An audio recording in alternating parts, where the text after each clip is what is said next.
A gasp rippled through the gilded ballroom of the St. Regis Hanoi. All eyes were on the woman in crimson. Her hand still raised her face a mask of triumph. Before her, the gentle, pregnant wife of billionaire mogul Marcus Thorne stumbled a hand protectively, clutching her swollen belly, the imprint of a sapap blooming on her cheek. The city's elite watched breathless as the mistress, bold and unrepentant, declared her victory. But the real drama wasn't the public humiliation or the shattered illusion of a perfect marriage. The true bombshell was nestled deep inside the womb, a secret waiting to be revealed not by words, but by the frantic telling rhythm of a tiny unborn heart. Isabella Thorne believed her life was a fairy tale. At 26, she was the wife of Marcus Thorne, a man whose name was synonymous with power in Southeast Asia's tech scene. Their love story was the stuff of legend, a whirlwind romance that saw a humble art curator marry into one of Hanoi's most influential families. Marcus was her everything charming, attentive, and fiercely protective. He had given her a life beyond her wildest dreams, a sprawling penthouse overlooking West Lake, a wardrobe filled with bespoke creations from designers like Kong Tri, and a love that felt as solid as the ancient stones of the nearby Temple of Literature. Now 6 months pregnant with their first child, a son, Isabella felt her world was complete. The nursery was a symphony of soft blues and creams filled with handcrafted toys and imported furniture. Marcus had been ecstatic, hosting lavish dinners to announce the heir to the Thorne empire. He would often rest his hand on her belly, his eyes alight with a joy that seemed to mirror her own. "Our legacy, my love," he'd whisper, his voice thick with emotion. "Everything I do for you and for him." But lately, hairline cracks had begun to appear in the flawless facade of their life. Marcus was working later, his phone calls becoming more frequent and hushed. He'd attribute it to a new acquisition, a hostile takeover that required his undivided attention. Isabella, trusting and devoted, accepted his explanations. She'd wait for him, the chef-prepared meals growing cold on the polished mahogany table, her own reflection in the panoramic windows, her only company. The whispers started subtly, a shadow of a rumor caught in the clinking of champagne glasses at charity galas. A name, Camilla, was mentioned in hushed tones by women adorned in diamonds and envy. Isabella ignored them. The high society of Hanoi was a viper's nest of jealousy, and she, the ingenue, who had captured its most eligible bachelor, was the prime target. Camilla, as Isabella would soon learn, was Camilla Tran, a ruthlessly ambitious socialite and a former flame of Marcus's from his university days. While Isabella exuded a quiet, cultured grace, Camilla was a firestorm. Her laughter was loud, her dresses were daring, and her ambition was an open secret. She had recently returned to Hanoi after a stint in Singapore, and her re-entry into their circle was as subtle as a lightning strike. The first time Isabella felt a genuine pang of unease was at the annual Vietnam Innovators Gala, held at the opulent St. Regis Hanoi. Marcus, who was receiving the top award, was uncharacteristically distracted all evening. His eyes kept flitting towards the entrance, his grip on her hand just a fraction too tight. And then Camilla had arrived. She wore a crimson dress that clung to her like a second skin. A stark, audacious slash of color in a sea of elegant pastels and classic blacks. She moved through the crowd with the predatory grace of a panther, her gaze locking onto Marcus across the ballroom. Isabella saw the flicker of something in her husband's eyes. Not just recognition, but something deeper, more complicated. A ghost of a memory, a shared history that excluded her. Throughout the night she watched as Camilla artfully cornered Marcus, her hand lingering on his arm, her laughter echoing a little too loudly in their conversations. Marcus, for his part, seemed flustered, a state so alien to his usual composed demeanor that it set Isabella's nerves on edge. "She's just an old friend, darling," he had reassured her later that night, his voice smooth as silk. A bit intense but harmless. He had pulled her into his arms, his lips finding hers, and for a moment the warmth of his embrace melted her fears. She wanted to believe him. To doubt Marcus was to doubt the very foundation of her world. But the seeds of doubt had been planted. A week later, a receipt for a lavish bouquet of black roses, a flower Isabella detested but knew was Camilla's favorite, fell out of his briefcase. He'd brushed it off as a corporate gift. Then there was the late-night text that buzzed on his phone, a simple "thinking of you" from a number he quickly deleted. The excuses became more elaborate, the distance between them growing from a hairline crack to a chasm. Isabella felt a profound and suffocating loneliness. The sprawling penthouse, once a symbol of her fairy tale life, now felt like a gilded cage. Her friends, mostly wives of Marcus's business associates, offered sympathetic but ultimately hollow words. They were part of this world. They understood its unspoken rules, the silent accommodations, the turning of a blind eye. But Isabella's heart, pure and perhaps a little naive, couldn't accept that. Love to her was not a transaction or an arrangement. It was a sacred, all-consuming truth. The pregnancy, once her greatest joy, now became a source of anxiety. She felt a desperate need to protect her unborn son, not just from the world, but from the encroaching shadows in her own home. She tried to talk to Marcus to break through the wall he was meticulously building around himself. "Is everything all right, Marcus?"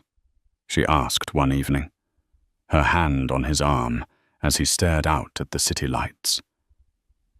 "You seem so far away." He turned his face a carefully constructed mask of affection. "Just stress, my love. This deal is draining. Once it's over, it'll be just the three of us. I promise."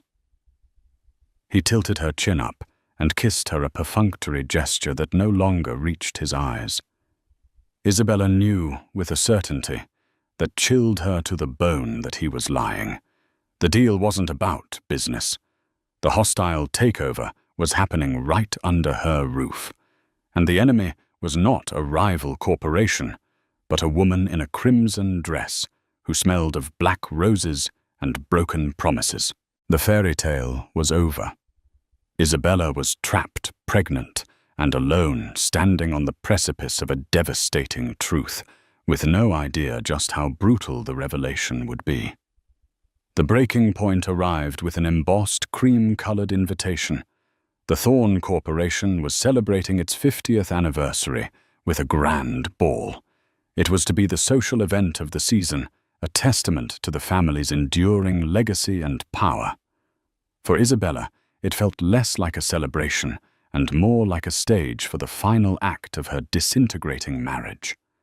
In the weeks leading up to the event, Marcus was a whirlwind of activity, but his focus was sharp, his mood almost buoyant. He presented Isabella with a stunning midnight blue gown by a Parisian couturier and a sapphire necklace that mirrored the depths of West Lake.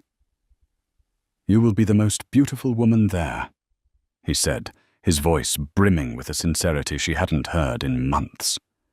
"The mother of my son, the queen of my heart." For a fleeting, hopeful moment, Isabella allowed herself to believe him. Perhaps the affair, the whispers, the lies, had been a fleeting madness. Perhaps this night was his way of reaffirming their bond, of showing the world, and her, that she was the one who truly mattered. She pushed her anxieties down, focusing on the baby's gentle kicks, a secret language of reassurance between mother and child. The night of the ballroom of the St. Regis Hanoi, was transformed into an enchanted forest from a Vietnamese folk tale. Thousands of orchids cascaded from the ceilings, and the air was thick with the scent of jasmine and the low hum of high-powered conversations. Isabella on Marcus's arm was a vision of serene elegance. The deep blue of her gown complemented her pregnancy, and the thorn sapphires at her throat glittered with every turn of her head. She smiled. She mingled. She played the part of the perfect billionaire's wife, all while a cold knot of dread tightened in her stomach. She knew Camilla would be there. It was inevitable. And sure enough, she saw her holding court by the champagne fountain, not in her usual audacious red, but in a startlingly white, almost bridal gown. The dress was a deliberate, provocative choice, an open challenge. Camilla's eyes found Isabella's across the room, and she offered a slow, deliberate smile that was anything but friendly. Marcus stiffened beside her. "Ignore her," he murmured, his grip on her elbow becoming possessive. "Tonight is about us." But Camilla had no intention of being ignored. As the night wore on, she seemed to be everywhere Isabella was. If Isabella moved to the terrace for a breath of fresh air, Camilla would appear moments later, her laughter sharp and piercing. If Isabella paused to speak with an acquaintance, Camilla would glide past her perfume, the cloying scent of black roses, leaving a toxic trail. It was a calculated campaign of psychological warfare, and it was working. Isabella's composure began to fray. The climax came just after the main speeches. Marcus had just delivered a moving tribute to his family and the future of his company, concluding with a toast to my beautiful wife, Isabella, and our son, who will one day lead this legacy. The room erupted in applause. Beaming Marcus turned to kiss her, a public display of affection designed to cement their image as the perfect couple. It was in that moment of manufactured bliss that Camilla made her move. She strode towards their central table, her white dress parting the sea of guests like the prow of a ship. There was no hesitation in her steps, no doubt in her eyes. The murmuring of the crowd died down as she approached a collective intake of breath, creating a vacuum of silence in the grand ballroom. She stopped directly in front of Isabella, who was still seated. Marcus, caught off guard, stood halfway, his smile frozen on his face. Legacy. Camilla's voice was clear and cold, slicing through the silence. Your son. She laughed, a short, sharp, ugly sound. Marcus, you are a wonderful storyteller, but you seem to have forgotten the main character. She turned her venomous gaze on Isabella. You poor, pathetic little thing. Did you really believe all of it? The love story. The happy family. Isabella, stunned into silence, could only stare up at her. Her heart hammered against her ribs, a frantic bird trapped in a cage. What are you talking about?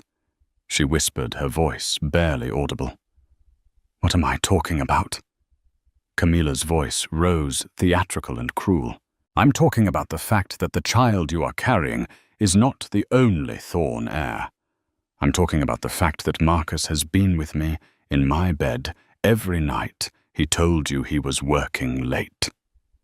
Gasps rippled through the room. People were now openly staring their phones, discreetly raised to capture the unfolding drama. Marcus finally found his voice. Camilla, that's enough. You're making a scene. I'm making a scene. She shrieked, her composure finally cracking to reveal the raw fury beneath. You're the one who has been living a lie. You promised me, Marcus. You promised you would leave her. She then looked back at Isabella. her eyes filled with a terrifying mix of pity and contempt. He was never going to leave me. This, she gestured at Isabella's belly, was just a little complication, an air for the public. But his heart, his passion, that belongs to me. Isabella felt the world tilt on its axis.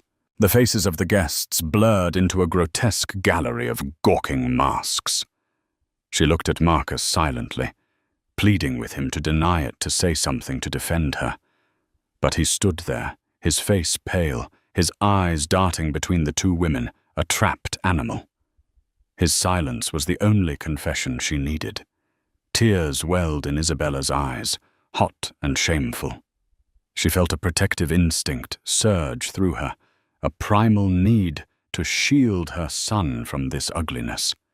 She tried to stand to escape the suffocating scrutiny. "Please, stop," she managed to say. But Camilla was not finished.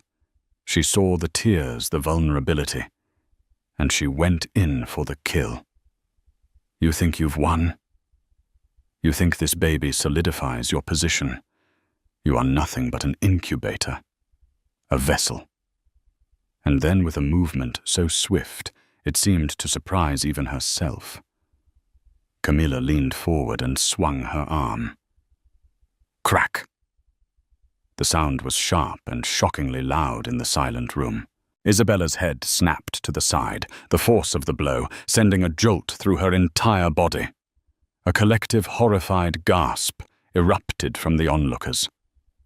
For a moment, there was only the stinging heat on her cheek and the stunned realization of what had just happened. Camilla the Mistress had slapped the pregnant wife of Marcus Thorne in front of everyone. Isabella stumbled back, her hand flying to her cheek, but her other arm wrapped instinctively desperately around her stomach. The humiliation was a physical blow, a crushing weight that stole the air from her lungs. She looked at the faces around her, the shock, the pity, the morbid curiosity. She looked at Marcus, whose face was a canvas of horror and indecision, and then she looked at Camilla, who stood there, her chest heaving, her hand still tingling, a triumphant, hateful glare in her eyes. The fairy tale had not just ended. It had been violently, publicly, and irrevocably shattered. And as a sharp, cramping pain shot through her abdomen, Isabella realized the slap was not the most painful blow she would receive that night. The real agony was just beginning. The slap echoed in the cavernous ballroom, a definitive brutal end to the night's festivities. The immediate aftermath was a chaotic tableau of shock and confusion. For a heartbeat, everyone, including Marcus, seemed frozen. Then the world lurched back into motion. Isabella, her mind reeling from the dual assault of humiliation and physical pain, felt her knees buckle. The sharp cramp in her lower abdomen intensified, radiating outwards in a wave of pure agony. A small, involuntary soul escaped her lips. "My baby," she whispered, her voice choked with terror. Her protective instinct overrode everything else. The shame, the anger, the betrayal. All that mattered was the tiny, precious life inside her. It was not her husband who caught her. It was his father, Arthur Thorne, the family patriarch, who had been watching from a nearby table with an expression of grim fury. He surged forward, his old but still powerful frame moving with surprising speed, catching Isabella's arm just as she was about to collapse. "Get her a chair! Someone call a doctor!" he bellowed, his voice accustomed to commanding boardrooms cutting through the stunned murmurs of the crowd. Marcus finally snapped out of his paralysis. "Isabella." He rushed to her side, his face a mess of panic and guilt. "My God, are you all right?" He reached for her, but she flinched away. Her eyes filled with more pain than he had ever seen meeting his. In that single searing glance, he saw the complete and utter destruction of her trust in him.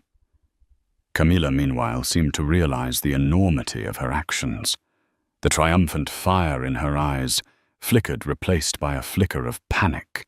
Assaulting anyone in this public manner was scandalous. Striking a pregnant woman was a cardinal sin, even in the morally flexible world of the super-rich. She took a half-step back, her gaze darting towards the exits. She had intended to cause a scene to force Marcus's hand, but this was spiraling out of control. I didn't mean, she began, but her words were cut off by Arthur Thorne's glacial stare. You, he said, his voice low and lethally soft, will not move an inch. Security. Two imposing men in dark suits materialized at his side. Escort Ms. Tran to a private room, and do not let her leave. Camilla's face paled. She opened her mouth to protest, but one look at the unyielding fury in Arthur's eyes silenced her. Without another word, the guards flanked her and guided her away, her white dress now looking less like a bridal gown and more like a shroud. All focus was now on Isabella. She was gasping, her breaths coming in shallow, ragged pants. The cramping was getting worse. "It hurts," she cried, clutching her belly as if she could physically hold her son in place. "Marcus, it hurts." Despite her flinching away, her fear-driven instinct was to call out to the man she still on some level saw as her protector. Marcus, his face ashen, knelt before her. "I'm here, Isabella. I'm so sorry. We'll get you to the hospital." He tried to take her hand, and this time she let him, her fingers gripping his with a desperate strength. The St. Regis staff, trained for any contingency, moved with quiet efficiency. A makeshift screen was erected around the table, affording the Thornes a sliver of privacy from the hundreds of prying eyes. A medic who was on standby for the event was at Isabella's side, in moments taking her pulse, his face grim. "Her blood pressure is dangerously high. She's cramping. We need to get her to a hospital immediately." "The FV hospital is the closest, with a top-tier maternity ward," the medic announced, referring to the well-regarded Franco-Vietnamese hospital in Ho Chi Minh City, which had a prestigious branch in Hanoi. The logistics of the escape were a blur to Isabella. She was vaguely aware of being transferred to a wheelchair, of being wheeled through service corridors and down a private elevator away from the whispers and the stairs. The journey was a torment of pain and fear. Every bump in the road sent a fresh wave of agony through her. She kept her eyes squeezed shut, her hand never leaving her belly, whispering her son's name, a mantra against the encroaching darkness. Marcus sat beside her in the back of his Maybach, a silent, tormented figure. The mask of the powerful CEO was gone, replaced by the raw fear of a man watching his world crumble due to his own weakness. He kept murmuring apologies, a litany of "I'm sorry, Isabella. I never wanted this. Please be okay." Isabella didn't respond. His words were meaningless static, the buzzing of a fly in a hurricane. The man whose promises had built her world had just stood by and watched it be demolished. His apologies were not for her. They were for himself. They were the desperate pleas of a guilty man trying to absolve himself, and she had no comfort to offer him. She felt a terrifying wetness between her legs, and a fresh surge of panic rose in her throat. "Something's wrong," she gasped, her eyes flying open and locking with his. "Marcus, something is wrong with the baby." The terror in her voice finally seemed to penetrate his self-pity. He barked at his driver. "Faster! For God's sake, drive faster!" As the limousine sped through the glittering, indifferent streets of Hanoi, leaving the scene of her humiliation, far behind, Isabella felt a strange and chilling calm settle over her. The physical pain was immense, but it was the emotional agony that was truly defining. The slap had been a catalyst, a violent act that had shattered the gilded cage. But what echoed in its wake was not just the sound of a hand hitting skin, but the deafening silence of her husband's betrayal. It was the echo of a lie she had been living, a lie that was now threatening to cost her the only thing that mattered. She was no longer just fighting for her marriage or her dignity. She was fighting for her son's life. The emergency entrance of the FV hospital was a blur of harsh fluorescent lights and urgent controlled chaos. A team was waiting, alerted by Arthur Thorne's influential call. Isabella was swiftly transferred from the wheelchair to a gurney, the transition jarring her body and eliciting another cry of pain. Doctors and nurses swarmed around her, their voices a calm but urgent flurry of medical terminology. Pregnant, 26 weeks, presenting with severe abdominal cramping and signs of bleeding following a physical altercation. BP is 160/100. Tachycardic. Get her to the maternity ward, stat prep for an ultrasound. We need to check for placental abruption. Marcus was shunted to the side, rendered powerless and irrelevant by the medical professionals who now held his wife's and child's lives in their hands. He stood in the corridor, his tuxedo looking absurdly out of place, his hands stained with a small amount of Isabella's blood where he had tried to comfort her. He watched as they wheeled her away, her hand still protectively on her belly, her face pale and etched with fear. The doors swung shut behind her, leaving him alone with the crushing weight of his guilt. Inside the examination room, the atmosphere was tense. Isabella was gently helped into a hospital gown, her beautiful midnight blue dress unceremoniously cut away. The pain was a constant, terrifying rhythm.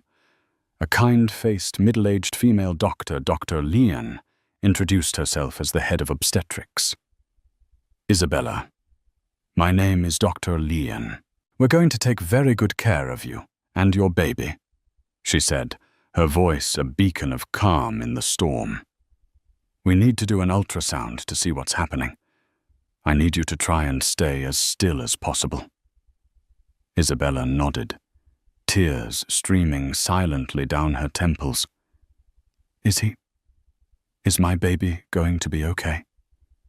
"We're doing everything we can to ensure that," Dr. Lian said, her reassuring tone never wavering, though her eyes betrayed the seriousness of the situation. "Let's have a look."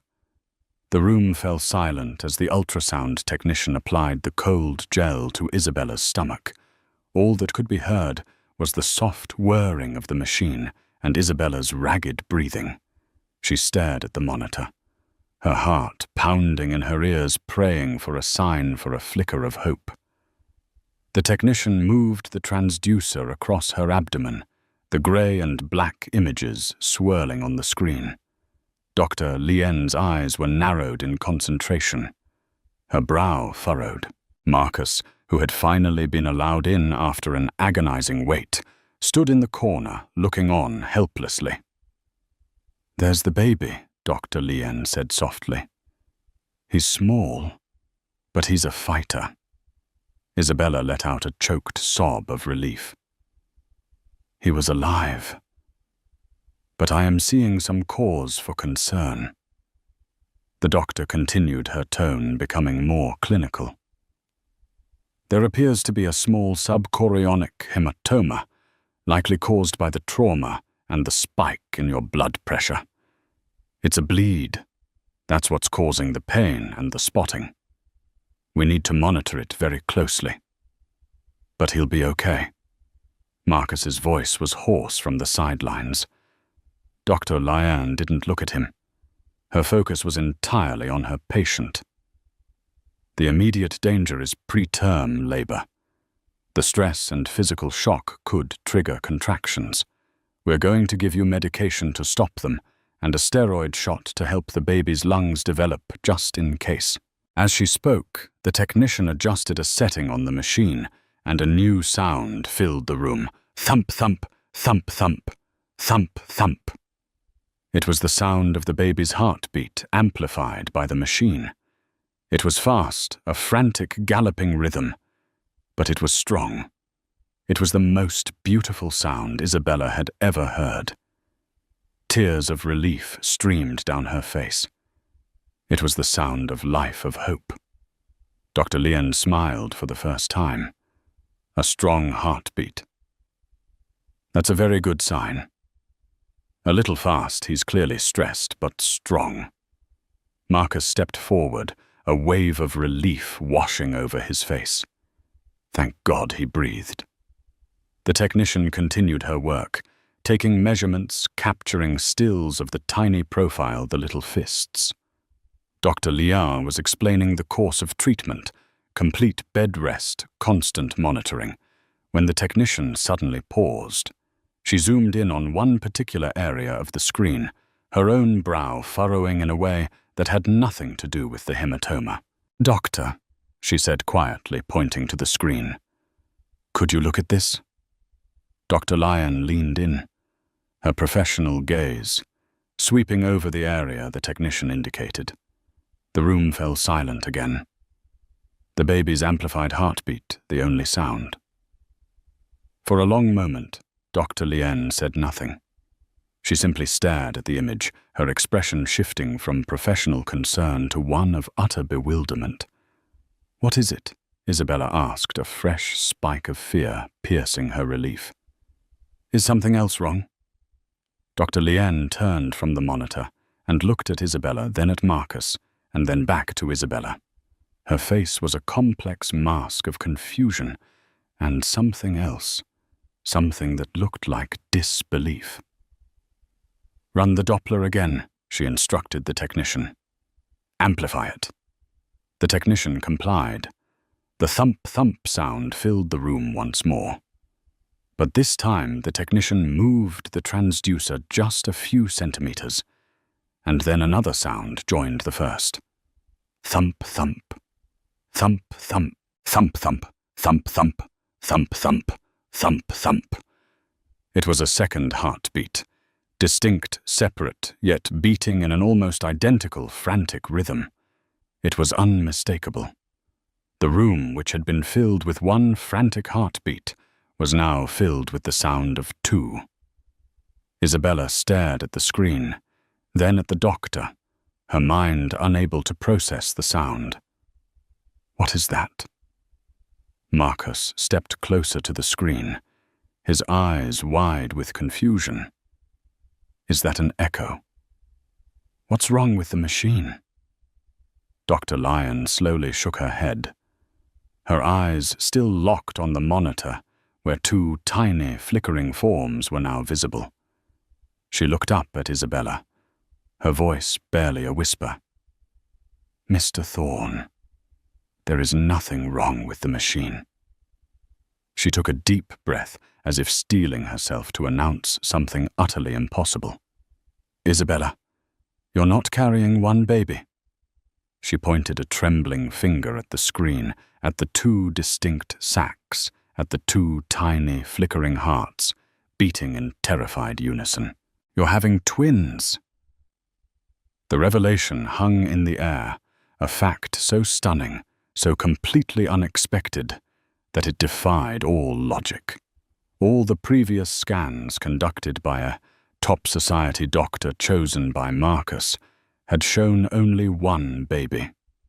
One boy. The heir.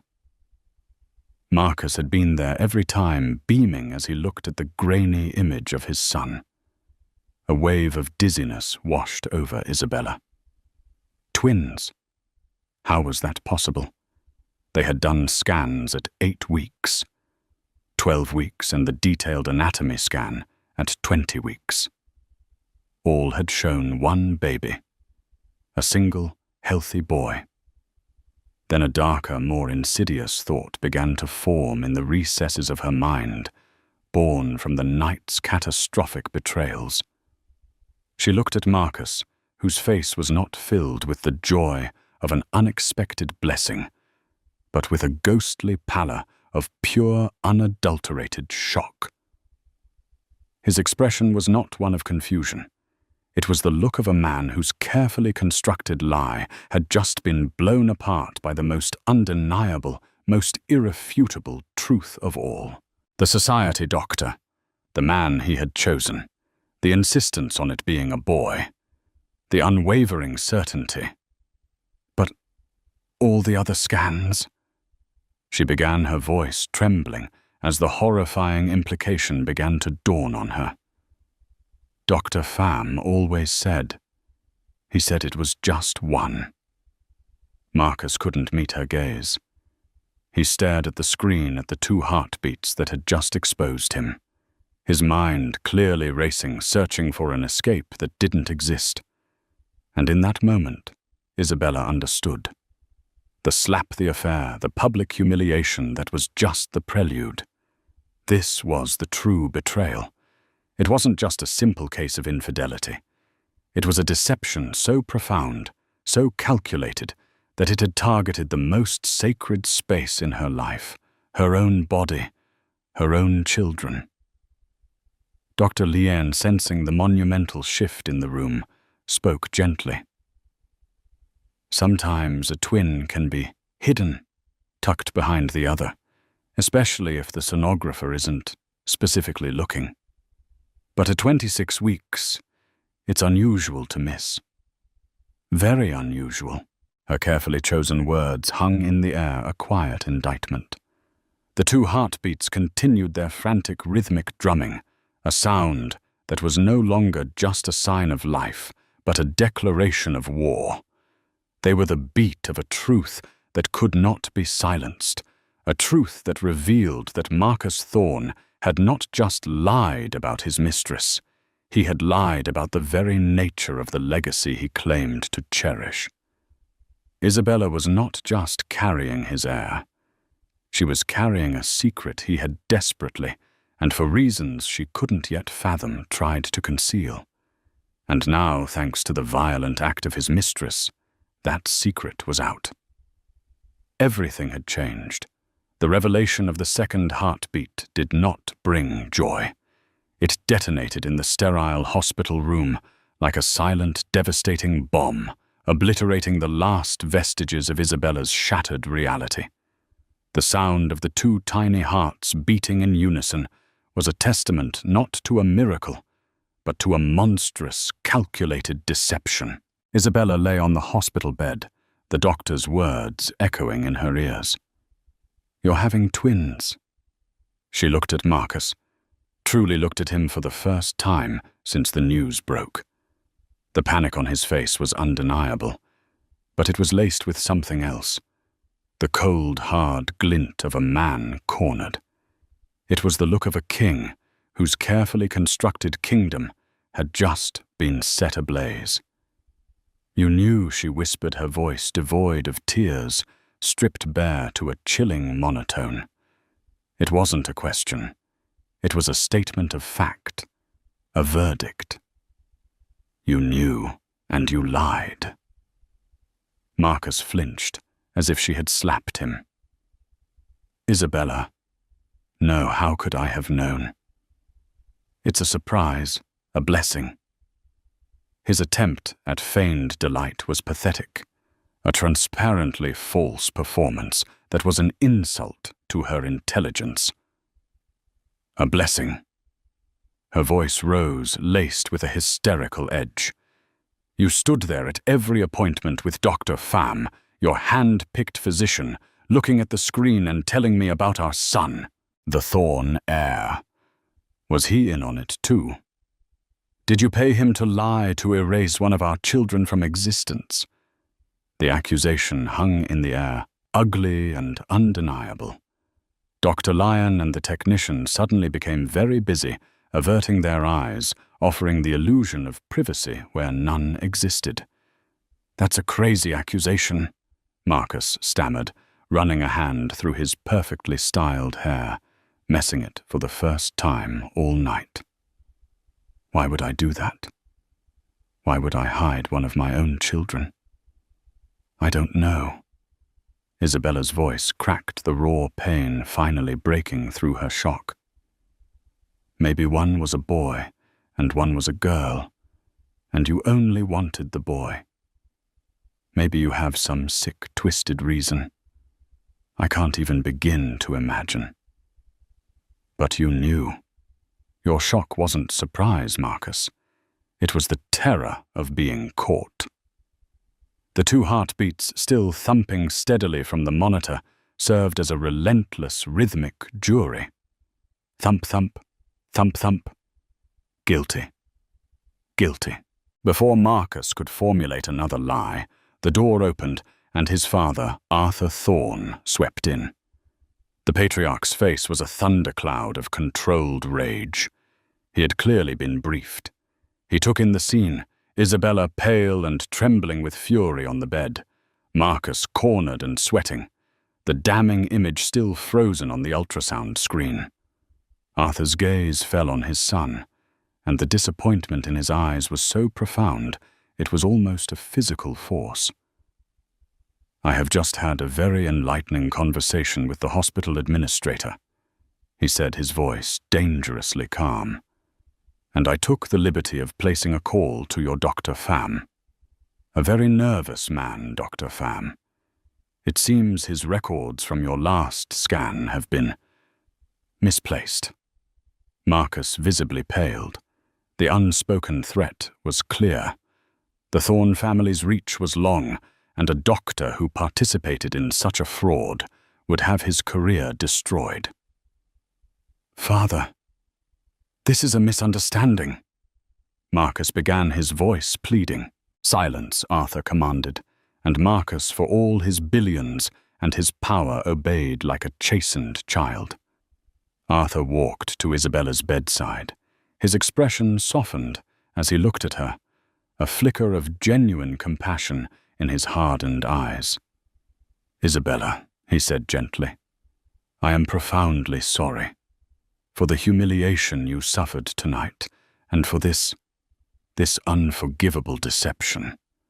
Whatever my son has done, the Thorne family will not abandon you or your children." He glanced at the monitor, a flicker of wonder crossing his face at the sight of the 2 distinct forms. 2 potential heirs. He then turned his full attention back to Marcus, his voice dropping to a low growl. "You will tell me why. You will tell me why you would deny your own blood." Now. Trapped between his furious father and his devastated wife, Marcus finally broke. The lies, the bravado, the carefully maintained facade. It all crumbled. He slumped into the chair in the corner, his head in his hands. "It was complicated," he mumbled. "Complicated does not suffice when you are lying to your wife about the existence of your child," Arthur thundered. Marcus looked up, his face a mask of desperation. "It was Camilla," he said, his voice barely a whisper. She's pregnant too." The air was sucked out of the room. Isabella felt a fresh wave of nausea so intense she thought she would be sick. It was a betrayal on a scale she could never have conceived. "I found out a few months ago," Marcus continued the confession, tumbling out of him in a torrent of self-pitying misery. "She claimed it was mine.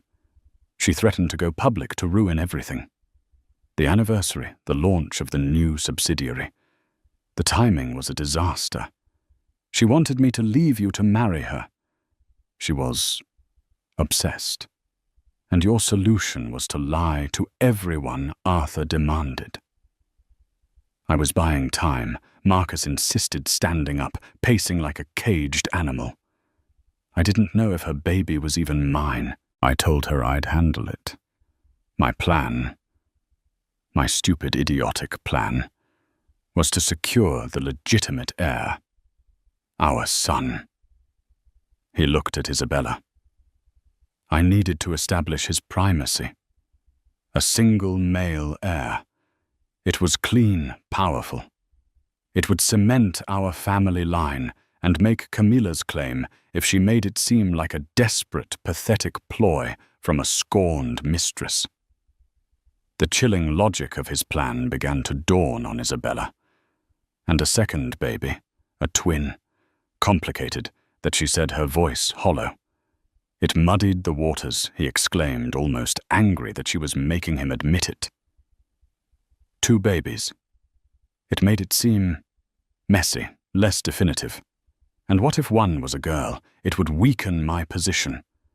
I told Farm to just focus on the boy, to omit the other one from the official reports, just for a little while. I was going to reveal the surprise twin later after Camilla's situation was neutralized. I swear it, Isabella. I would never have denied our child forever. It was a temporary, strategic deception. A strategic deception. Isabella repeated the words, tasting their poison. You erased our child from our lives for strategy. You made me believe I was only carrying one baby, grieving a loss. I didn't even know I had all to manage your sordid affair. The sheer cold-blooded calculus of it was breathtaking. He had weighed his children on a scale of public relations and corporate strategy and found one of them wanting. He hadn't just cheated on her. He had played God with their unborn children. Arthur Thorne looked at his son with utter contempt. You are a fool, Marcus. A weak, short-sighted fool. You have taken a crisis and turned it into a cataclysm. You have dishonored your wife, your name, and your own unborn children, all to appease a venomous viper you were too weak to discard. He turned back to Isabella, his decision made. Isabella, you will want for nothing. The full resources of the Thorne family are at your disposal. You and your children will be protected. As for you, Marcus, he said, his voice dropping to absolute zero. You are relieved of all your duties at Thorne Corporation, effective immediately. Your assets are frozen. You will go to the country house, and you will not leave until I summon you. You have made your bed of lies. Now you will lie in it. Alone. The verdict was absolute. In the space of a few hours, Marcus Thorne had gone from the king of Hanoi's business world to a dethroned, disgraced exile. He stared at his father, then at his wife, his mouth opening and closing with no sound coming out. There was nothing left to say. His lies had unraveled, and in doing so had unraveled him completely. Isabella watched him, feeling not a shred of pity, only a vast, empty coldness, where her love used to be. The man she had married was a stranger, a moral void, hidden behind a handsome face and a charming mouth. The trauma of the night, the slap the terror had forged something new inside her. The meek, trusting art curator was gone.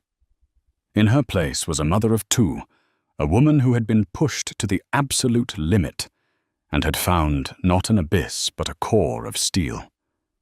The 2 heartbeats on the monitor continued their steady, strong rhythm. They were the only truth left in the room. They were her truth. And she would protect them and herself with a ferocity that Marcus and his mistress could not possibly comprehend. The war was just beginning. The week that followed was a cocoon of enforced tranquility and simmering rage. Isabella remained at the FV hospital not just for medical reasons, but for sanctuary. Her suite was transformed into a command center, a fortress from which she would plan her counter-offensive. The hematoma was stable, the risk of preterm labor had subsided, and the 2 tiny heartbeats that had upended her world grew stronger each day. They were her fuel, her purpose. Arthur Thorne was true to his word. He visited daily, not with the overbearing authority of a patriarch, but with the quiet deference of an ally. He saw in Isabella not a fragile victim, but the future matriarch of his legacy, the guardian of not one but two of his grandchildren. He provided her with the best legal team in Vietnam, a group of sharp, merciless lawyers who specialized in high-stakes divorces. "Spare no expense," Arthur had told them in Isabella's presence. "I want this handled with the subtlety of a guillotine, clean, final, and entirely in Ms. Isabella's favor." Marcus was gone, banished to a remote thorn estate in the highlands of Darlat. His name was scrubbed from the corporate website his office cleared out. The official story, meticulously crafted by Arthur's PR team, was that Marcus had stepped down for personal health reasons to focus on his family during a difficult pregnancy. The story was just plausible enough to quell the rampant speculation. But the real story, the one whispered in the boardrooms and elite social circles, was that the king had been ruthlessly deposed. Camilla Tran was also dealt with. Arthur's investigators had worked with surgical precision. They uncovered her own web of debts and deceit. The pregnancy, she claimed, it was real. But a discreetly obtained DNA test from a coffee cup she'd used at a cafe proved what Arthur had suspected: the baby wasn't Marcus's. It belonged to a married Singaporean businessman she had been seeing concurrently. Armed with this proof, Arthur's lawyers presented her with a simple, non-negotiable choice: disappear quietly, with a modest one-time settlement and a signed NDA, or face public exposure fraud charges and the unmitigated wrath of the Thorne family. Camilla, a pragmatist above all else, took the deal and vanished from the Hanoi social scene as quickly as she had appeared. But for Isabella, these victories were peripheral. Her focus was singular. It wasn't about revenge on Camilla, or even about punishing Marcus anymore. It was about reclaiming her narrative and securing an unassailable future for her children. During her days in the hospital, she began to change. The soft, deferential woman who had once organized art exhibitions was replaced by a shrewd, calculating strategist. She devoured the financial reports her lawyers brought her, learning about trust funds, share allocations, and corporate governance. She had once loved Marcus for his charm and ambition. Now she studied the architecture of the empire he had built, not with admiration, but with the critical eye of a conqueror. Her gambit when she finally revealed it to her lawyers and a stunned but impressed Arthur Thorne was audacious. "I don't want a simple divorce settlement," she announced one afternoon, her voice clear and steady. The hospital suite was bathed in the soft afternoon light, and she was propped up in bed, surrounded by financial documents looking more like a CEO than a patient. "I don't want cash or property or alimony." Her lead lawyer, a formidable woman named Ms. Vi, raised an eyebrow. Ms. Isabella, given the circumstances, the infidelity, the public assault, the staggering fraud regarding the children, you are entitled to one of the largest settlements in this country's history. "A settlement makes me a pensioner of the Thorne family," Isabella stated calmly. "It makes me a wealthy victim. I have no interest in being a victim." She looked directly at Arthur. Marcus's shares in Thorne Corporation, his voting rights, his seat on the board. I want them transferred to a trust that I control as the sole trustee for the benefit of my children. Arthur stared at her, his expression unreadable. Miss Vi's jaw practically dropped. Isabella was not asking for a piece of the pie. She was demanding control of the bakery. "He will never agree to that," Miss Vi said. "That's his identity, his life's work." "He will agree," Isabella said, with chilling certainty, "because the alternative is that I don't sign a non-disclosure agreement. The alternative is that I give a full, exclusive interview to the Wall Street Journal. I will tell them everything. About the affair, about the public assault by his mistress, and about the meticulous medically assisted fraud he perpetrated to hide the existence of one of his own children for strategic gain. She let the threat hang in the air. It was mutually assured destruction. The scandal would not just destroy Marcus's reputation permanently. It would taint the Thorn Corporation name for a generation. It would cause shareholder panic, invite regulatory scrutiny, and become a legendary case study in corporate malfeasance and moral bankruptcy. I will detail how Dr. Pham was pressured to falsify medical records. She continued, her eyes locked on Arthur.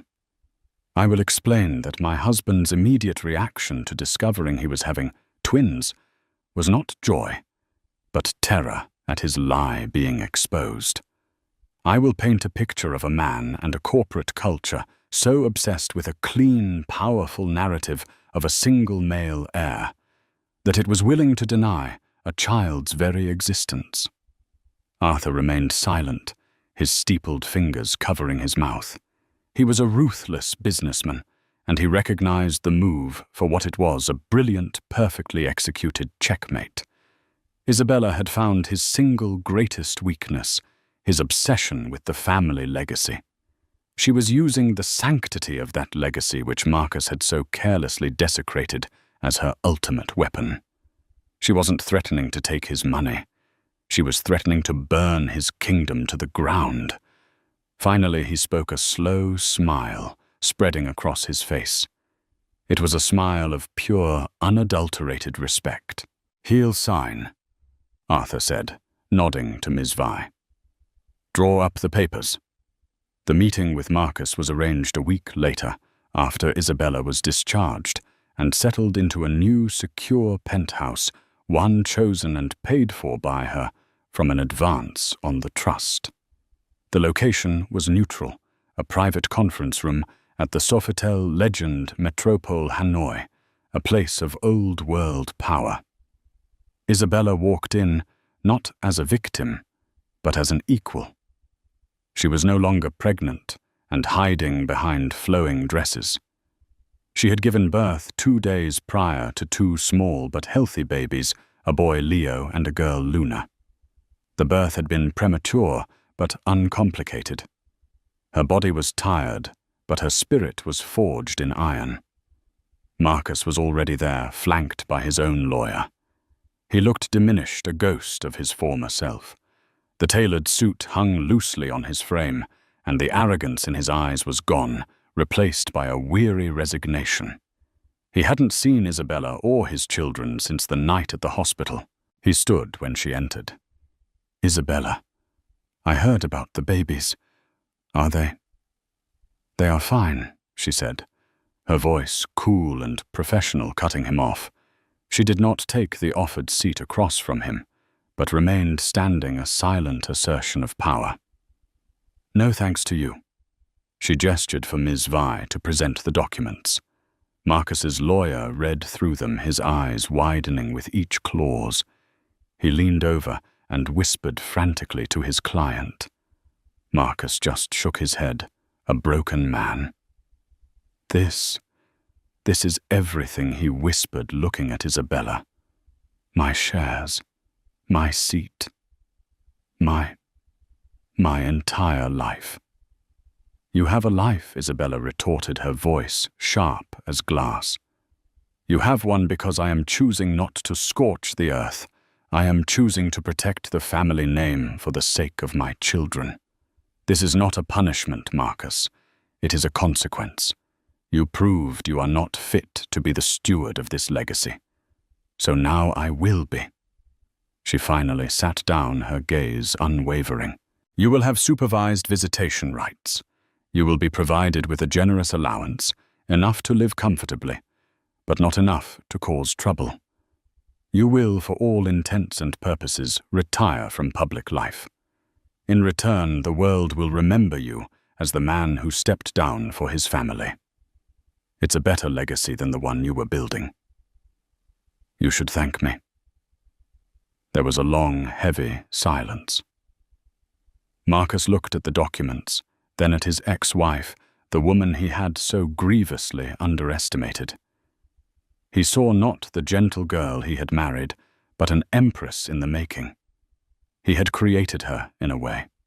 His betrayals had been the fire, and she had walked out of it reborn, holding his entire world in her hands. With a trembling hand, Marcus Thorne, the deposed king, picked up the pen.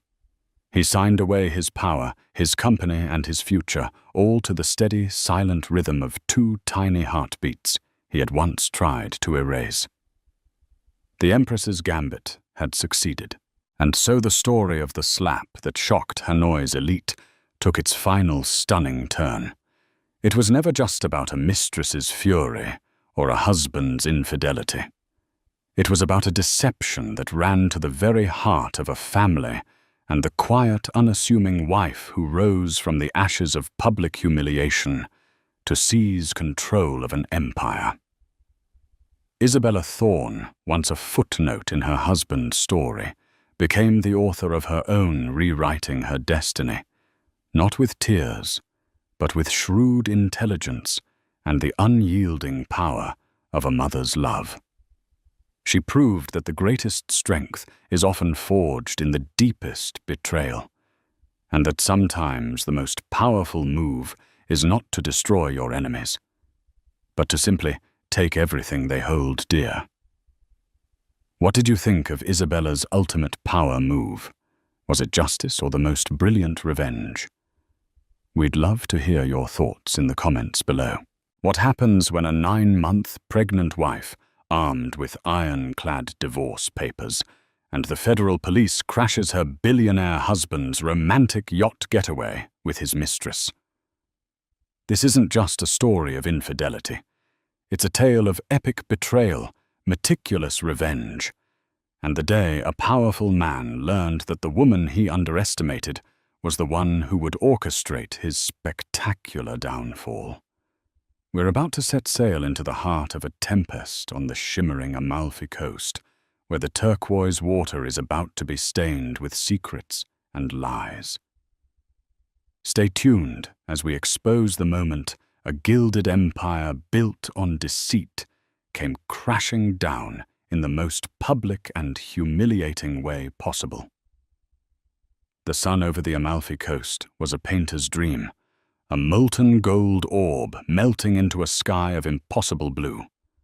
Below the Mediterranean Sea was a dazzling blanket of turquoise and sapphire, so clear you could see the shadows of fish darting deep beneath the surface. It was upon this perfect canvas that the Serenity floated a monument to obscene wealth and refined power. She wasn't merely a yacht. She was a 300-foot feedship masterpiece, a floating palace of polished teak, gleaming chrome and glass that seemed to merge with the water itself. Her owner, Julian Croft, stood on the aft deck, a man who mirrored his vessel sleek, powerful, and impeccably polished. Julian was a titan of the financial world, a hedge fund manager who played with markets the way a god might play with mortals. He hadn't just been born into money. He had taken his family's considerable fortune and multiplied it with a ferocity that terrified his rivals. He had a predator's smile eyes, the color of old money, and a charisma so potent it could bend reality to his will. At 42, he believed himself invincible, a modern-day king, surveying his kingdom from the deck of his warship. Draped over a plush sun lounger near him was Sienna, a woman whose beauty was as breathtaking as the Positano coastline clinging to the cliffs in the distance. At 24, she was a confection of sun-kissed skin, honey-blonde hair, and a figure that had launched 1,000 Instagram campaigns. She was an influencer, a model, a brand ambassador, a professional beauty, whose currency was desire.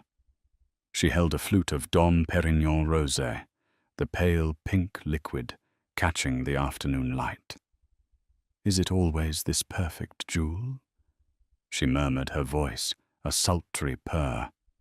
She shifted the tiny triangles of her designer bikini, doing little to conceal her ambitions. "Or did you arrange the sunset just for me?" Julian chuckled, a low, confident sound that rumbled in his chest. He moved to her side, his shadow falling over her. "For us, darling. I only deal in perfection." He ran a hand down her arm, his touch proprietary. "You're enjoying the serenity. She's overwhelming." Sienna breathed, tilting her head back to look at him. "I've been on yachts before. Sponsored trips to Dubai, a weekend thing, with a music producer in Miami. But this..." She gestured vaguely at the opulent surroundings, the infinity pool that seemed to spill into the ocean, the discreet crew members who anticipated every need before it was voiced. "This is different. This is power." "It's a tool," Julian corrected gently, though her observation pleased him. "A place to escape the noise, the endless demands." He conveniently left out that the primary demand he was escaping was from his 9 months pregnant wife, Annalise. Annalise with her quiet strength, her intelligent eyes, and her inconveniently timed pregnancy. He had told her he was closing a delicate merger in Zurich. A necessary trip, he'd said, his voice laced with feigned regret. He'd kissed her belly, a theatrical gesture for a child he wasn't sure he wanted, and promised to be back in time for her final doctor's appointment. Annalise. The name felt like a phantom limb on the yacht, an unwelcome ghost at their decadent feast. She was his wife, the elegant and stable partner who looked so good at charity galas and on the society pages. An art historian from a good but not wealthy family, she was the anchor that made his high-flying life socially acceptable. But anchors could also be chains. Lately, her quiet observations had started to feel like judgments, her questions a little too perceptive. Her pregnancy, which should have been a crowning achievement, felt like a closing cage. Sienna, on the other hand, was the opposite of a cage. She was a breath of fresh, unencumbered air. She didn't care about his portfolio's ethical implications or the late hours he kept. She cared about the sparkle of the diamond bracelet he'd gifted her, the number of likes on the photos she'd artfully tagged from the yacht, and the promise of a future where she would be the one at the galas. Another bottle? I think Julian declared, snapping his fingers. A steward, clad in crisp white, materialized instantly. "And bring the beluga, the good stuff." As the steward retreated, Sienna sat up, her eyes gleaming. "You know," she said, lowering her voice conspiratorially, "I was thinking about us, about the future." Julian's smile tightened almost imperceptibly. This was the part of the script he disliked, the inevitable pivot from carefree fun to expectations. The future is a beautiful sunny day, just like this one. But the nights are long, Jules, she countered, refusing to be dismissed. And they can be lonely. What happens when this trip is over? You go back to her. To the wife. She said the word wife, as if it were a disease. "Annalise and I have an arrangement," he said coolly. A well-worn lie that even he was starting to find thin. "It's complicated." "Uncomplicated." Sienna urged, her hand now on his thigh, her nails tracing patterns on the fabric of his linen trousers. She has to know, deep down. Women always know. Why drag it out? Imagine the life we could have. No secrets. Just this. Always. Julian looked out at the horizon. The thought was tempting. A clean slate. A life with a woman who was a beautiful accessory, not a partner who saw the cracks in his facade.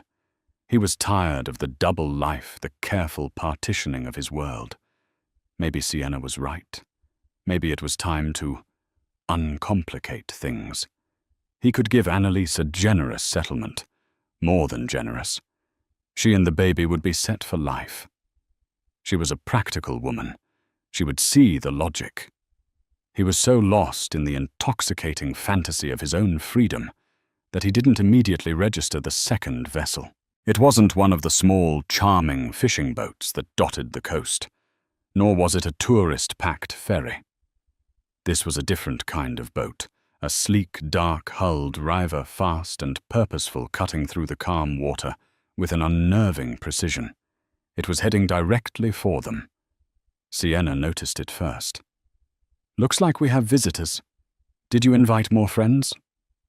Julian frowned. He hadn't. He valued his privacy above all else. No one was supposed to know he was here. He'd used a shell corporation to book the mooring and filed a false itinerary for the Serenity. He watched as the Reaver slowed its engines, dropping to a low growl as it maneuvered alongside his yacht. The crew of the Serenity looked equally perplexed, their professional calm ruffled. On the deck of the Reaver, 3 figures came into view. 2 were men in the crisp dark blue uniforms of the Guardia di Finanza, the Italian financial police. Their faces were impassive, their presence an immediate and jarring note of authority. Between them stood a woman. Julian's blood ran cold. The ocean seemed to tilt the golden sun dimming. The woman was his wife, Annalise. She was not tearful or distraught. Her face was a mask of serene, cold fury. Her 9-month pregnant belly was prominent beneath a simple but elegant white dress. Her dark hair was pulled back, and her eyes, which he had always praised for their warmth, were now like chips of ice. In one hand, she clutched a thick leather portfolio. Julian felt a sensation he hadn't experienced since he was a child, who had been caught in a serious transgression. The icy grip of pure, unadulterated fear. Sienna let out a small, confused gasp, pulling a silk robe around herself. "Jules, who is that? Is that?" Annalise's gaze swept over the deck, taking in the scene. The champagne, the caviar, the half-naked mistress with a chilling lack of surprise, as if she were merely confirming data she already possessed. Her eyes finally landed on her husband, and in that moment, Julian Croft, the invincible Titan, knew that his perfectly curated world was about to be torn apart at the seams. The storm had arrived, and it had a name, Annalise. The air on the deck of the Serenity grew thick and heavy, the joyful pop of the champagne cork now a distant mocking echo.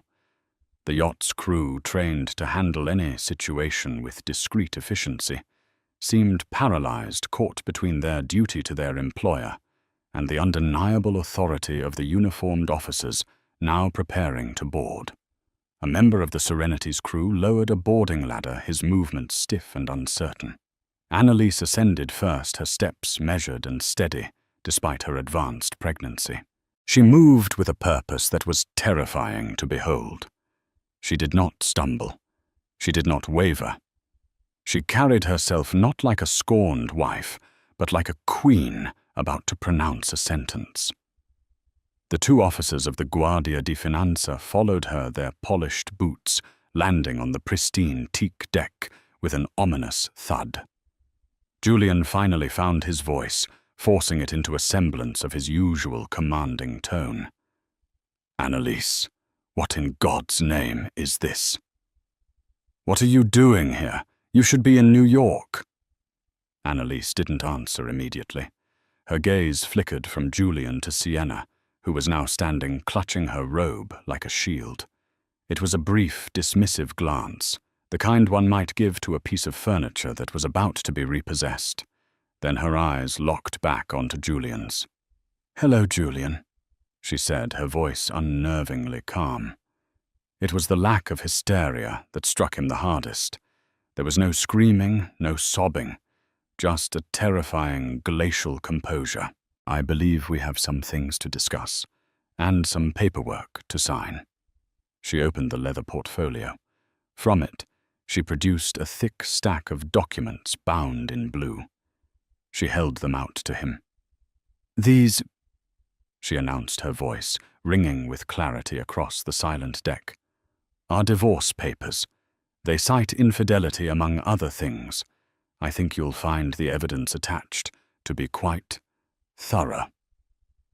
Julian stared at the papers as if they were a venomous snake.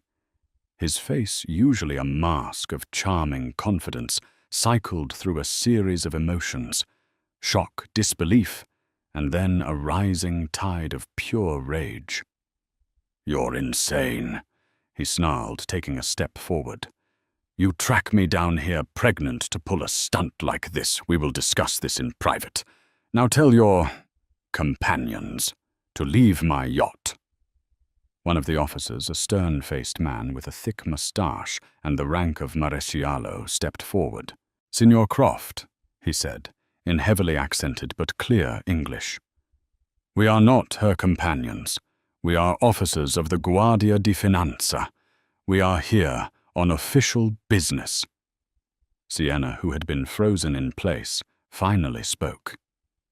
"Jules, what's going on?" she whispered, her voice trembling. "Who are these people?" "Stay out of this, Sienna." Julian snapped, not even looking at her. His entire focus was on Annalise, this stranger who wore his wife's face. "This is a private matter." "It stopped being a private matter, Julian," Annalise said, her voice cutting through the air like glass. "When you started using our joint accounts and assets to fund your extracurricular activities." She gestured vaguely towards Sienna. "And it became a state matter when you started using those same channels to hide your money." A new, more profound dread began to seep into Julian's bones, colder and deeper than the fear of divorce. "What are you talking about? Hide my money?" "That's a ridiculous accusation." The Maresciallo spoke again, his tone brooking no argument. "Signor Croft, we have a warrant to search this vessel and to seize certain electronic devices and documents. This warrant is issued based on a formal complaint and preliminary evidence suggesting significant financial crimes, including tax evasion and money laundering." Julian felt as if the deck had been ripped out from under him. Tax evasion, money laundering. These were not just words. They were specters that haunted men like him, the only real threats to their power. But he was careful. He was meticulous. He had the best lawyers and accountants in the world. How could this be happening? He looked at Annalise, a horrific realization dawning in his eyes. Her calm, her control, the presence of the financial police. It was all connected. "You," he whispered the single word, dripping with venomous accusation. "You did this." Annalise met his gaze without flinching. "I did," she confirmed, a flicker of something, not triumph, but grim satisfaction in her eyes. "You seem to have forgotten that my father was a forensic accountant before he retired. He taught me that numbers never lie. And your numbers, Julian, have been telling a fascinating story for the past 3 years." The portfolio in her hand held more than just divorce papers. It held his life's secrets. Julian felt his world spin. Annalise, his quiet, unassuming wife, the art historian he thought was content arranging flowers and planning dinner parties, had been poring over his finances. She had been collecting evidence. The trips he'd coded as business development in Monaco, the art purchases from obscure galleries that were really shell companies, the wire transfers to untraceable accounts in the Cayman Islands. He thought he had hidden it all behind a labyrinth of corporate complexity. But he had made one fatal mistake. He had underestimated her. He had seen her as part of the scenery of his life, not as a player in the game. Why? He choked out the question, raw with disbelief. Annalise's composure finally cracked just for a second. A wave of genuine pain washed over her face before being suppressed by sheer force of will. Why? She repeated, her voice trembling slightly before steadying. You want to know why? Look at her, Julian. She finally pointed a finger directly at Sienna, who flinched as if struck. You stood in a church and made vows to me. You put your hand on my belly and swore you loved our child. And all the while you were spending our money, our future on this, on disposable women and a life built on lies. She took a deep breath. I mourned our marriage for months, Julian. I cried myself to sleep in the beautiful empty mansion you bought for me. And then one day I realized that tears wouldn't protect my child. My child deserves a father who is present and honest, or he deserves a fortune built on something other than his father's crimes. Since you couldn't be the former, I decided to secure the latter. She turned to the Maresciallo. Officer, the main server for the yacht's financial and communication logs is in the captain's study. His personal laptop, which he uses for his private hedge fund transactions, is likely in the master suite.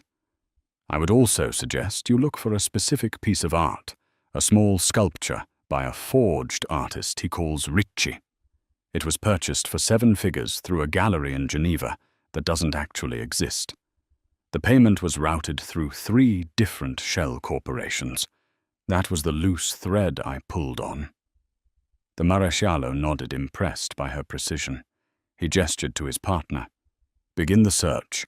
Secure all laptops, phones, and paper records.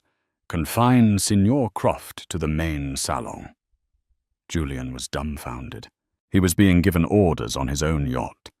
His sanctuary had become his prison. You can't do this, he roared, lunging not at the officers, but at Annalise. You treacherous bitch! You've ruined me! Before he could take 2 steps, the second officer, younger and faster, intercepted him, grabbing his arm in a powerful grip. Julian struggled for a moment, his expensive Tom Ford shirt straining at the seams before realizing the futility of it. The fight went out of him, replaced by a chilling stillness. The king had been checkmated. Annalise watched, her expression unreadable. She turned her attention back to the divorce papers, which had fallen to the deck in the scuffle. She picked them up, smoothed them out, and placed them firmly on an outdoor dining table. My lawyer will be in touch with yours, Julian, she said, her voice once again devoid of emotion. Assuming, of course, that you can still afford one. With that final devastating blow, she turned her back on him, on Sienna, on the life they had shared. She walked towards the boarding ladder, her posture erect, her white dress a beacon against the darkening blue of the sea. She had come, she had conquered, and now she was leaving the wreckage for him to drown in. As she descended back to the Riva, leaving Julian in the custody of the police on the deck of his seized vessel, the setting sun finally dipped below the horizon, plunging the world's most beautiful coastline into a sudden, unforgiving twilight. As the sleek Riva carrying Annalise sliced through the turquoise water, shrinking into a defiant speck against the grandeur of the Amalfi coastline, a vacuum of sound and energy formed on the deck of the Serenity. It was as if she had taken all the air with her. The pop of the champagne cork, the seductive music that had been playing softly, the easy laughter, all were now phantom echoes in a place that had transformed from a sanctuary into a crime scene. Julian stood rooted to the polished teak, the divorce papers Annalise had placed on the table, fluttering mockingly in the sea breeze. His world, once a solid, predictable structure built on the foundations of his own invincibility, had begun to liquefy. He felt a dizzying sense of vertigo, the kind one experiences when looking down from a great height, only he was looking up at the ruins of his own life. The sun felt too bright, the air too thin. He was the king of this vessel, the master of his universe. Yet the quiet authority with which the Guardia di Finanza officers moved through his space rendered him a ghost. One officer spoke quietly into his radio in Italian, his words sharp and clinical. The other began a methodical sweep of the deck, his eyes missing nothing. They ignored Julian, their indifference a more profound insult than any aggression could have been. He was no longer a player to be contended with. He was simply the subject of an investigation, an object to be managed. His gaze fell on Sienna. She was a statue carved from fear, still clutching the silk robe to her throat, as if it could ward off the disaster unfolding around her. The sun-kissed glow was gone from her skin, replaced by a pallid, clammy sheen. Her eyes, wide and terrified, darted from the officers to Julian, searching for an explanation, an escape route, a sign that the powerful man she had attached herself to was about to fix this. Julian's survival instincts, honed in the cutthroat world of high finance, finally clawed their way through the fog of his shock. He needed a plan. He needed control. "Sienna," he said, his voice a low, urgent command. "My phone, the black one. Get it and call Alex Vanguard. His number is pinned. Tell him I have a situation here, a domestic dispute that's gotten out of hand. Tell him to get on a plane." Sienna stared at him, her lips slightly parted. The command, the expectation that she would be his functional assistant in the middle of this chaos, seemed to baffle her. "Alex Vanguard. Your lawyer, Jules. What is happening?" They said money laundering. She whispered the words as if they were a curse that might be invoked by speaking them aloud.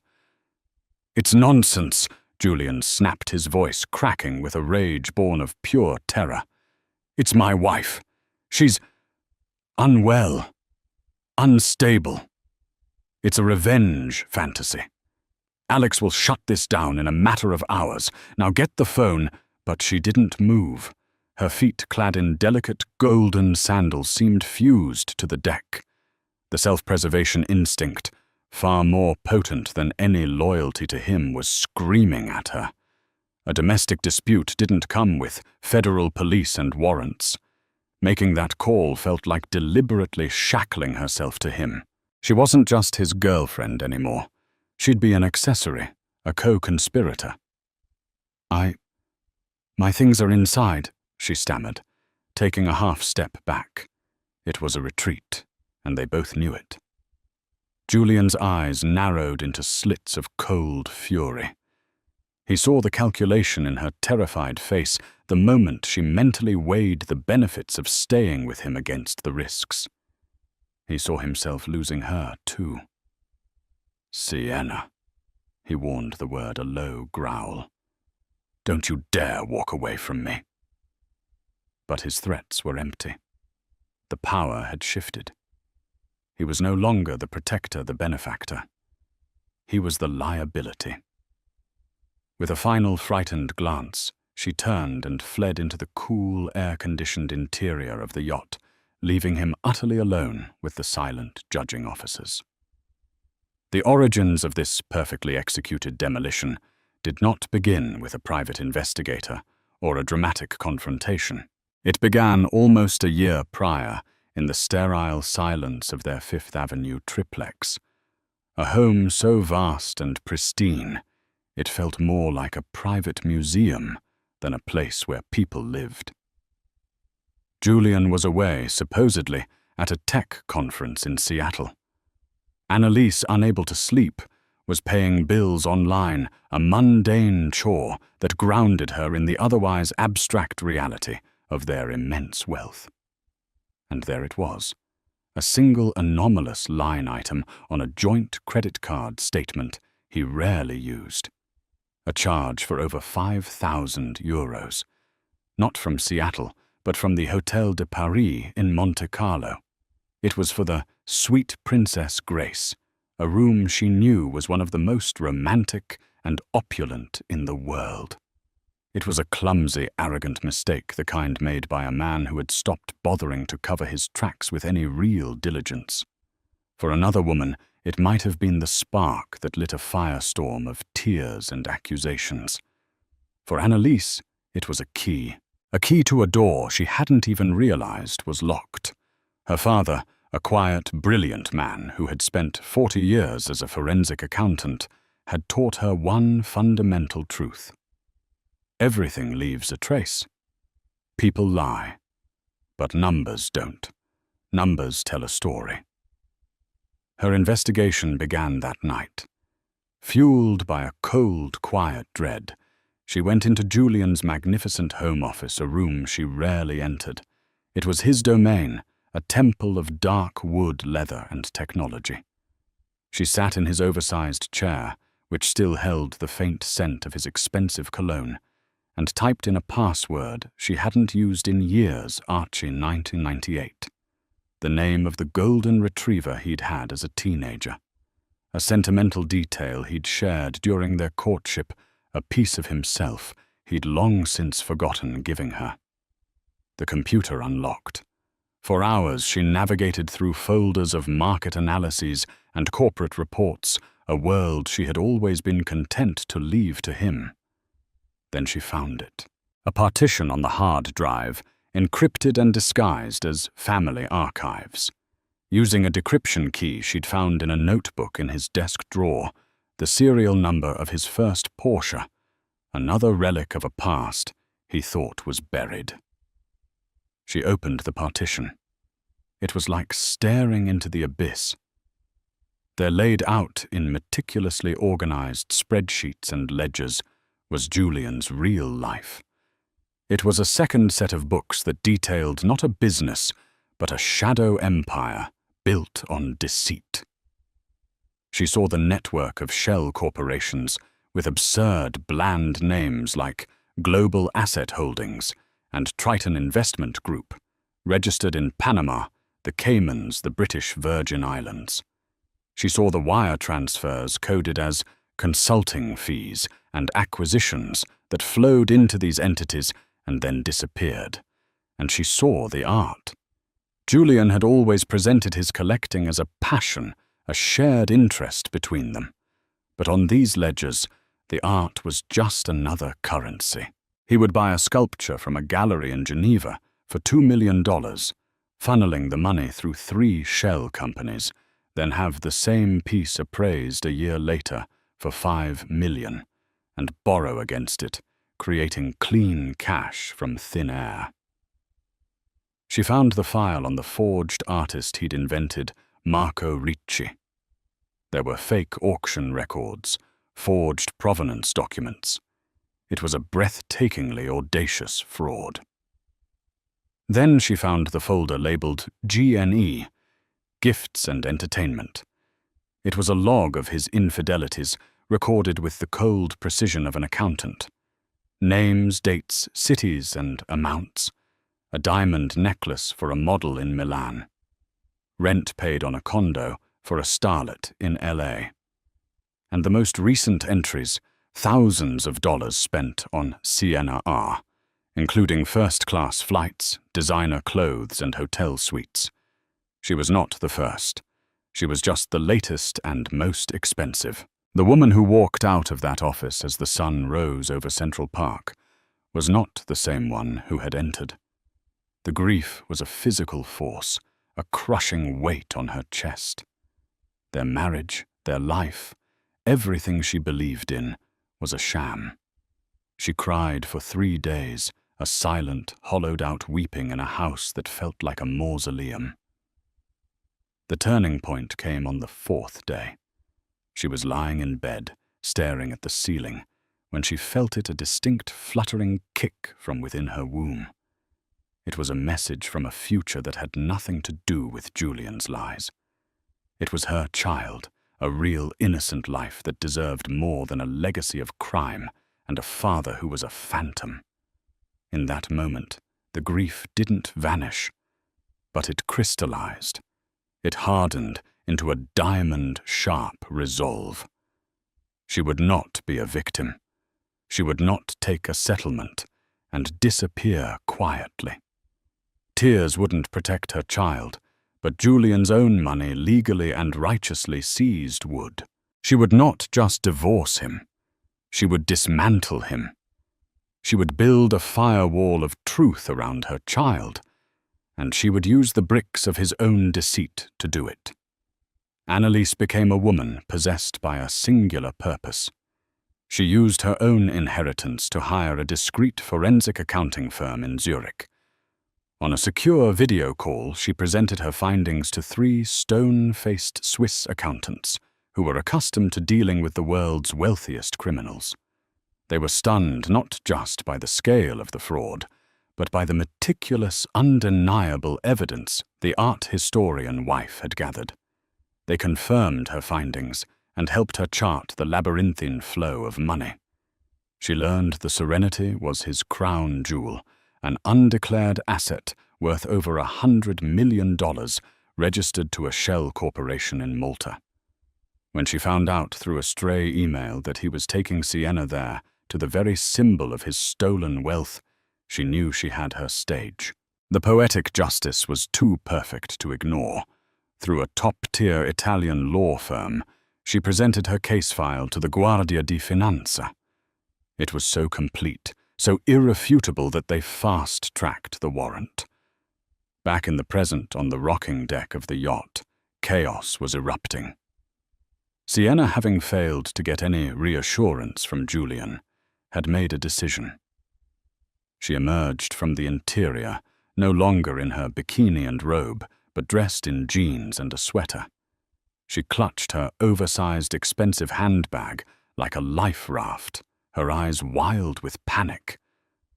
"I'm leaving," she announced, her voice high and strained. "My driver is waiting at the marina in Positano. I have nothing to do with this." She made a frantic move toward the boarding ladder, but the Maresciallo stepped into her path, a calm, immovable object. "Signorina, I'm afraid that is not possible," he said, his tone polite but firm. "You are a material witness. We have some questions for you." "Witness, I don't know anything," she cried, her voice cracking. "I'm a model. He invited me on a trip, that's all." The second officer approached them, holding the small, beautiful jade statuette they'd found while searching her cabin. It looked elegant and harmless. "Maresciallo, we found this in the signorina's handbag. It corresponds to an item on the list of flagged purchases." Sienna looked at the statue, then back at the officer, her face a mask of confusion. "It's a gift. Julian gave it to me last week. It's just a present." The Maresciallo took the statuette, weighing it in his hand. He looked at Sienna, and for the first time a hint of pity entered his eyes. "Signorina Rossi," he said, using her full name and making it sound like a verdict. "This present was purchased for 200,000 euros through a Panamanian corporation called Viridian Trading, which our preliminary investigation shows is a front for laundering art sale proceeds. It is a key piece of physical evidence. You were found in possession of it, attempting to leave the vessel." He paused, letting the words sink in. "I am afraid this complicates your position significantly. You are no longer just a witness." The meaning behind his carefully chosen words crashed down on Sienna with the force of a physical blow. She wasn't an innocent bystander. She wasn't a victim. In the eyes of the law, she was an accomplice, caught red-handed with the spoils of a crime. Her face crumpled, the carefully constructed mask of the glamorous influencer, dissolving to reveal the terrified young woman beneath. A gut-wrenching sob escaped her lips as she sank onto a nearby deck chair, her head in her hands. Julian watched the entire exchange, a pulled, bitter laugh catching in his throat. The irony was suffocating. His wife had betrayed him with her intellect. His mistress had unwittingly implicated herself with her greed. Everyone had turned on him. Everyone had abandoned him. He was utterly, completely alone, surrounded by the wreckage of a life he had believed to be perfect. And he knew with a certainty that settled deep in his bones that this was not the end. This was just the beginning of his descent into hell. The night fell upon the Amalfi coast not as a gentle blanket, but as a suffocating shroud. A real storm, which had been a distant threat on the horizon, had now muscled its way in, turning the idyllic sea into a violent, churning cauldron of black water and white-capped fury. Rain began to fall first, as hesitant drops, then as a relentless, driving torrent that lashed against the panoramic windows of the main salon. Distant flashes of lightning bleached the sky for a moment, revealing the grotesque dance of the waves, before plunging the world back into a profound, roaring darkness. The Serenity. The pinnacle of maritime engineering groaned under the assault, its gentle rocking replaced by jarring lurches that spoke of the sea's raw power. Inside the atmosphere was even more oppressive. The yacht's warm, ambient lighting had been supplemented by the harsh, functional glare of portable lamps brought aboard by the Guardia di Finanza. The officers moved with a quiet, unnerving professionalism, their dark uniforms a stark contrast to the cream and mahogany opulence of the interior. They were ghosts at a feast, systematically cataloguing the evidence of a life that had only hours ago seemed unimpeachable. Every tagged laptop, every bagged phone, every sealed document was another nail in the coffin of Julian Croft's world. Julian was a tiger in a glass cage. He had been pacing the length of the salon for what felt like an eternity, the plush Aubusson carpet doing nothing to soften the harsh impact of his steps. The physical confinement was galling, but it was the loss of control that was eating him alive. For his entire adult life, the world had bent to his will. Markets rose and fell on his command. People answered his calls. Doors opened. Problems vanished. Now he was a spectator to his own dismantling, forced to watch as men with government salaries picked apart his image with meticulous, indifferent hands. His rage had burned itself out, leaving behind the hold-heavy ash of dread. He was trapped, and the architect of his prison was the one person he had never considered a threat.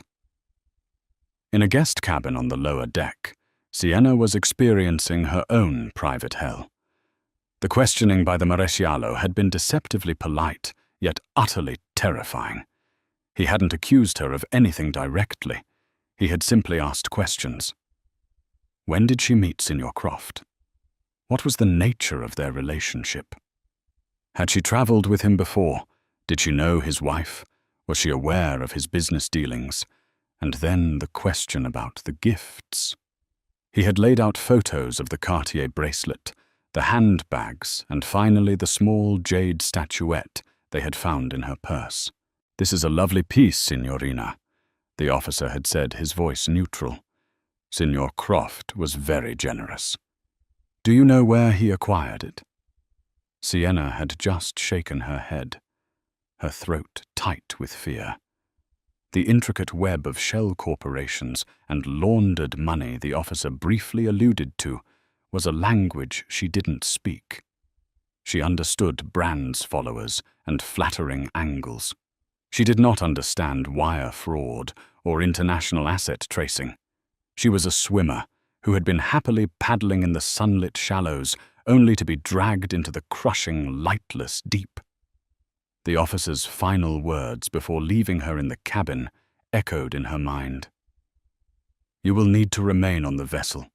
You are a material witness, and your possession of this item complicates your position." Complicates your position. The sterile legal phrase was a death sentence to the life she had been building. Her name was now tied to Julian's. The scandal would be her scandal. The headlines would feature her face. She would not be remembered as a successful influencer, but as a billionaire's mistress, a foolish girl caught holding the stolen goods. A desperate primal anger began to bubble up through her terror. An anger at Julian. He had done this to her. He had lied, wrapping his sordid secrets in a glittering package of romance and promises. He had used her, and now he was going to discard her. The fantasy she had nurtured of being the one to finally win him, of becoming Mrs. Croft, shattered into a million pieces, revealing the ugly reality underneath. She wasn't his partner. She was his collateral damage. She needed to see him. She needed to force him to acknowledge what he had done to her. It was this desperate, furious need that propelled her from the cabin and up the stairs to the main salon. When the door opened, Julian looked up, his face a mask of irritation. He saw her not as a fellow victim, but as another complication, another buzzing insect distracting him from the central problem of his own survival. "Julian," Sienna said, her voice a raw quiver. "I need to talk to you." He waved a dismissive hand. "I have nothing to say to you, Sienna. You should be trying to figure out how to explain that statue to them, not bothering me." The coldness of his tone, the immediate shift of blame, snapped the last thread of her composure. "Don't you dare," she shot back, stepping fully into the room. The Maresciallo, standing discreetly near the main exit, watched them both, his face impassive. "Don't you dare try to pin this on me. You lied to me about everything. Your whole life is a lie. You told me she was an ex-wife in all but name, a business arrangement. You told me it was over." Julian let out a bitter scoff, turning to face her fully. The hunted look in his eyes was replaced by a familiar, cruel arrogance. "And you were so innocent in all of this. The naive little girl, you never once stopped to ask where the money for the 5-star hotels and the private jets came from. Did you? You just held out your perfectly manicured hand and smiled for the camera. You saw exactly what you wanted to see. So don't you dare pretend you're some virginal victim in all of this." His words were like slaps to the face, each one landing with brutal accuracy. He was right in a way. She had chosen not to see. She had willingly participated in the fantasy because the reality of her own life was so much less glamorous. But his hypocrisy was breathtaking. "I have something to tell you, Julian," she said, her voice suddenly low, her hands instinctively wrapping around her flat stomach in a gesture of primal protection. The storm outside unleashed a furious gust of wind that rattled the yacht's frame. "Something that changes everything." Julian rolled his eyes. The master of drama now impatient with anyone else's. "What now? Have you suddenly remembered you're a secret agent working for my rivals? Spare me the melodrama. My life is already a 3-act tragedy." Sienna took a shaky breath, the air thick with unspoken words. The decision to say it here now in front of a police officer was an act of pure desperation. It was the only card she had left to play. "I'm pregnant." The 2 words fell into the tense salon and seemed to absorb all the sound, even the roar of the storm outside. Julian, who had been turning away, froze mid-stride. He slowly turned back, his face a canvas of disbelief. The officer by the door did not move, but a flicker of something professional curiosity perhaps passed through his eyes. "You're what?" Julian whispered, the sound barely audible. "Pregnant." She repeated the word stronger this time, fueled by a cocktail of fear and defiance. "About 2 months along. I have the doctor's report in my purse as proof. I was going to tell you this weekend. On this trip." "I thought it would be perfect." A sob caught in her throat. "I thought you'd be happy." Julian stared at her, his mind struggling to compute this new cataclysmic piece of data. Another pregnancy. Another child. It was impossible. It was a tactical nightmare. And then the cynical, calculating part of his brain took over, dismissing the biological reality and focusing solely on the strategic implication. It was a lie. It had to be. "You're lying," he said, his voice flat and devoid of emotion. "This is a pathetic, desperate Hail Mary to save yourself. You think this makes you a victim in their eyes. You think they'll go easy on the pregnant mistress. It makes you look worse. It makes you look calculating." "I am not lying, Julian," she insisted, hot tears finally spilling down her cheeks, tracing paths through her expensive foundation. "Why would I lie about this? I was scared to tell you. I was scared it would ruin the fantasy, that it would make things too real. But it is real."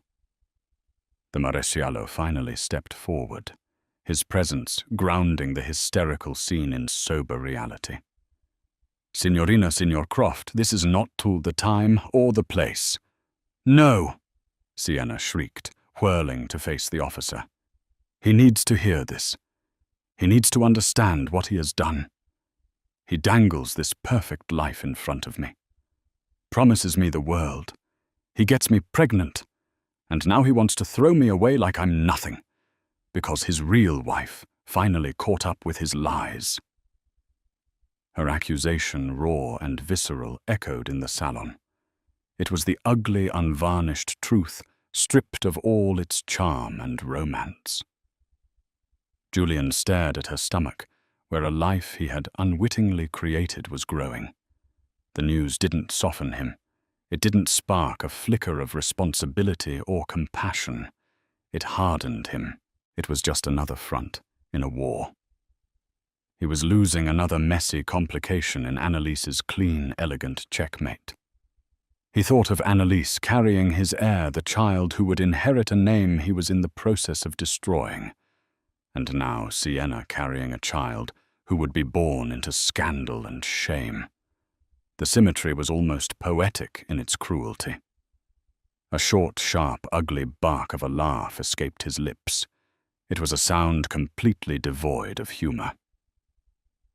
"Love," he sneered when Sienna whispered that she thought he might love her. "Oh, you poor, stupid girl. Love is a fairy tale for people who can't afford settlements." "This," he said, his arm sweeping to encompass the salon. "The police, the storm raging outside. This is my reality. It's a world of assets and liabilities, and you, my dear, along with your little news, have just become the most significant liability imaginable." The utter cruelty of the statement, the reduction of her and their unborn child to a line item on a balance sheet, finally extinguished the last ember of hope in Sienna's heart. The man she thought she was falling in love with had never existed. He was a phantom, a construct of her own desires. The real man stood before her, and he was a monster. "That is enough," the Maresciallo commanded, his voice sharp with authority. He gestured to his partner. "Escort the Signorina back to her cabin. She is to have no further contact with Signor Croft." Sienna didn't resist. The fight was gone, replaced by a hollow, crushing defeat. She gave Julian one final look, not of love or even sadness, but of pure, crystalline hatred. It was the look of a woman who had seen the devil and had for a time mistaken him for a savior. As she was led away, her shoulders slumped. She was no longer an aspiring star, but just another girl, broken on the wheel of a powerful man's ambition. Julian watched her go, then sank onto the sofa, the fine leather sighing under his weight. He was alone again in the eye of two converging storms. His world was in ruins, betrayed by his wife, abandoned by his mistress, hunted by the law. He leaned forward, burying his face in his hands. For a moment he allowed himself to feel the full, crushing weight of his defeat. He thought of Annalise, her poise, her planning, her quiet, devastating execution. A sliver of something that felt disturbingly like professional admiration cut through his despair. She hadn't just gotten emotional. She had gotten strategic. She had gathered her weapons, chosen her battlefield, and launched an attack so precise it was almost beautiful in its lethality. He, the great Julian Croft, had been outplayed by the art historian he'd relegated to the background of his life. And then as the storm outside reached its crescendo, a new thought began to form in the wreckage of his mind. It was a cold, dark, and venomous thing, but it was also a lifeline, a plan. Sienna's pregnancy. He had called it a liability. But what if it was an asset? His mind, conditioned for years to find leverage in any situation, began to work furiously. He was being painted as a cold, calculating, financial criminal. But what if he could change the narrative? What if he wasn't a criminal, but a man caught in a tragic love triangle? A man whose vindictive, jealous, and emotionally unstable wife had conspired to ruin him at the exact moment he was about to start a new family with the woman he truly loved. He could leak the story. Anonymously, of course. He could frame Annalise's perfectly legal and justified actions as the hysterical revenge of a woman scorned. He could use Sienna's pregnancy as a shield and a sword. It would muddy the waters. It would transform a clear-cut financial investigation into a sordid, messy tabloid spectacle.